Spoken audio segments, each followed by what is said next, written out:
विक्रोवाडी police स्टेशनला आणलं नेमकं काय कारण होतं आणि कोणती तक्रार दिलेली आहे? बघा, जी एक ऑडिओ क्लिप संपूर्ण ठाणे शहरात नाही तर ठाणे आणि रायगड आणि पालघर जिल्ह्यात फिरायला लागली आणि ज्या क्लिपविषयी खरं म्हटलं तर बोलतानाही किंवा चर्चा करतानाही आम्हाला लज्जास्पद वाटतो, परंतु ज्यांनी अशा प्रकारचं बोललं त्यांनी कुठल्याही प्रकारचं भान ठेवलेलं नाही. आणि निवडणूक आहे, आचारसंहिता आहे, लोकशाही आहे, या याच्यात निर्भीडपणे लोकांना मतदान करता आलं पाहिजे. आणि तुम्ही सरळ सरळ घरात घुसून मारू, पोरं पाठवू, आता त्याच्यात माझ्या समाजाविषयी, आगरी समाजाविषयी काय बोलता तुम्ही?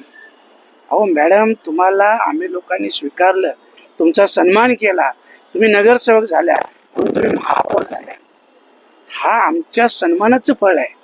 आणि तुम्ही जर आमच्या समाजाविषयी असं बोलाल तर आमच्या समाजाची ताकद पाहण्याचा विचारही तुम्ही करू नका. कारण काही झालं तरी हा जिल्हा हा आमचा आहे. आम्ही तुम्हाला सगळ्यांना स्वीकारलंय. आम्ही कोणाचं मान सन्मान कमी केलंय का? आम्ही कधी भेदभाव केलेला आहे का?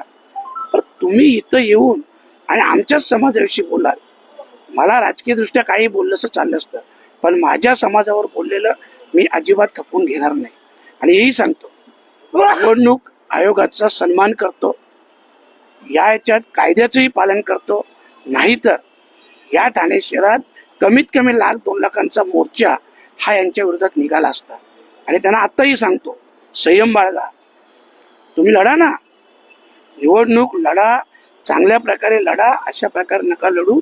आणि पुन्हा अशी आमच्या समाजाविषयी बोलण्याची चुकी आणि हिंमती नका करू. स्पष्ट कोणाबद्दल आपण बोलतो आणि काय तक्रार दिली आहे की काय? मॅडम विषयी बोलतो. तुम्ही बघितले असेल, मीनाक्षी शिंदे मॅडमची स्टेटमेंट तुम्ही पाहिली असेल. हे योग्य आहे का स्टेटमेंट? आणि माझं म्हणणं, तुम्ही तुमच्या पुरतं मर्यादित राहा ना. समाजाचा काय विषय आहे?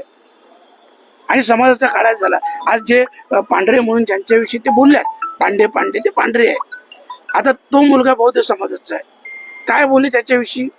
तुझ्या घरात का भूषण भोई झोपायला येतो का? किती शर्मेची बाब आहे हो. एक जबाबदार महिला जिनं या शहराचं नेतृत्व केलंय आणि त्या महिलेने एक महिलेचा असा अनादर करणं, हे किती शोभनीय आहे सांगा ना तुम्ही. आणि म्हणून या गोष्टीचा आम्ही निषेध करतोय.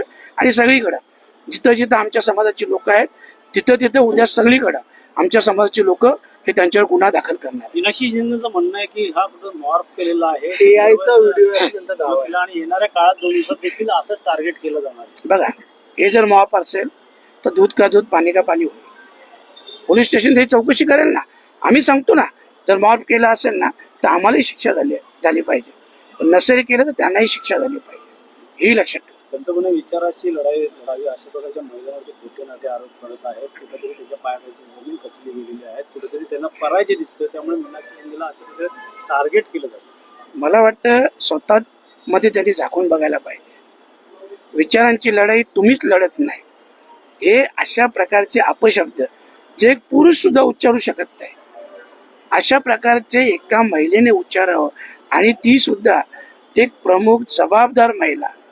आणि आज सांगत असेल, ठीक आहे, ते समोरासमोर येणारच आहे ना, बघू ना. आणि माझेही स्पष्ट म्हणणं आहे, आणि म्हणणं बोलण्यापेक्षा माझी त्यांना विनंती आहे का तुम्ही विचारांची लढाई लढा, पण अशा प्रकारची परत लढाई करायचा प्रयत्न कराल ना तर मग तुम्हाला आमची ताकद दाखवू आम्ही. आता सध्या पोलिसात कशाप्रकारे तक्रार निवेदन देणार? हे तक्रार दाखल केली, आणि ज्याला तो फोन आला होता तो हा मुलगा आहे. किशोर नाव तुम्हाला फोन आला, काय एकंदरीत बोलणं झालं होतं? पुढे तुम्हाला नेमकं काय कॉल आला होता? कधीचा कॉल आहे? मी कामावर होतो, मला फोन आला मीनाक्षी शिंदे मॅडमचा. तर बोलणं झालं यांच्याबद्दल आणि ते आनंद भोईरबद्दल. मी कामात होतो की त्यांना सांगून ठेव. त्यांच्याकडून एक लाईक गेली फक्त कमेंटला, तर त्याच्यावरून ते धमकी देत होते. त्यांचा असं दावा आहे की हा ऑडिओ खोटा आहे. तर तुम्ही? नाही, मी स्वतः बोलत होतो. त्यानंतरही मला कॉल आला त्यांच्या घरात, तर त्यांनी पण धमकवलं मला, घरात ठेवणार नाही, तंगड्या थोडं एरियात दिसू नको असं. आता ज्यावेळी पण तो व्हॉट्सअप होता, व्हॉट्सअप आवाजात चुकून रेग्युलर कॉल आला. ऑडिओ जो व्हायरल झालेला आहे त्याच्यानंतर तुम्हाला काय पुन्हा त्यांचा काय कॉल, काही दडपण किंवा? त्यांना काय मी कॉल नाही केला त्यांचा, मला काय कॉल नाही आला. फक्त मला व्हॉट्सअप कॉल आला बस, त्याच्यानंतर काय कॉल नाही आला. ऑडिओ खरा आहे. हा ऑडिओ समाजाविषयी कोणाला उद्देशून बोललो कोणाला ते आनंद भोईर यांना बोललो. ते आनंद भोईर माझे मित्र आहेत. नक्की ते काय इच्छा की काय नेमकं झालं होतं आणि म्हणजे एवढा रोष तुमच्यावर का मामा सगळीकडे एवढा रोष निवडणूक तुमच्यावर का नेला? सगळीकडे निवडणुका चालूच आहेत. सध्या निवडणुका असल्यावर मला काही कारणाने 2-3 वेळा बोलवलं मी प्रचाराला या इकडे या तिकडे या. मला माझ्या घरगुती कारणामुळे काही कारणास्तव माझ्या विचाराचे मतभेद असल्यामुळे मी तिकडे काही जाऊ शकलो नाही. त्यामुळे मला सारखं माझ्यावर रोष दाखवला त्यांनी. मला मागे पण एकदा कारवाई करण्याची धमकी दिली. त्यानंतर पुन्हा एकदा सांगितलं का तू कसं पुढे मानपाड्यात राहतोस की मानपाड्यातून तुला मी 15 तारीख आहे 16 तारखेनंतर तुला मी हद्दपार करते मानपाड्यातून, मी तुला बघून घेते इलेक्शन नंतर.